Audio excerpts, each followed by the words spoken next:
నుంచి నాన్నగారి సినిమాలో ఆయన యాక్ట్ చేసినప్పటి నుంచి నేను చూసాను. నేను అంకుల్ అని సంబోధిస్తాను. ఆయన అంటే నాకు గౌరవం, అంతేగాని there is nothing controversial about it. Pawan garu కూడా ఒక మాట చెప్పారు, మాట్లాడాలి అందరూ ఓపెన్ అవ్వాలి అని చెప్తున్నారు కదా, ఆయనే చెప్పారు. ఒకటి చెప్తాను, నటులందరూ అద్దాల మేడలో మేమందరం ఉంటాం. ఇప్పుడు నేను మాట్లాడితే ఒక వర్గం మీకు నచ్చచ్చు, అది మీకు నచ్చకపోవచ్చు.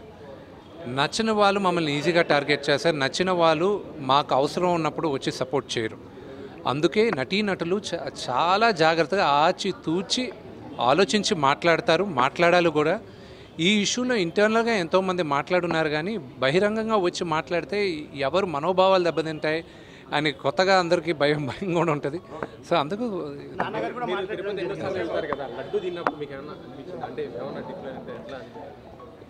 అండి, దేవుడి పైన నమ్మకంతో విషం తాగినా కూడా అది అమృతంలాగే ఉంటుంది. ఆ నమ్మకం ఏ లెవెల్లో ఉందనేది మనకి.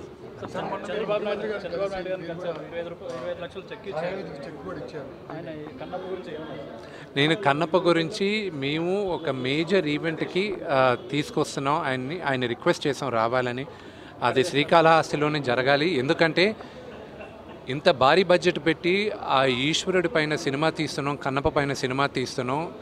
భారతదేశం అంతా కన్నప్ప గురించి, శ్రీకాళహస్తి మహత్యం గురించి తెలియాలన్న ఉద్దేశంతో ఆయన కూడా వస్తే బాగుంటుంది, మన తెలుగు వాళ్ళ ఘనకీర్తి ఏంటో కూడా చెప్పాలి అనే ఉద్దేశంతో సినిమా చేస్తున్నాం. పరమేశ్వరుడి దయ, మేము కూడా దానికోసం వెయిటింగ్. త్వరలో చెప్తాను. బ్రహ్మాండ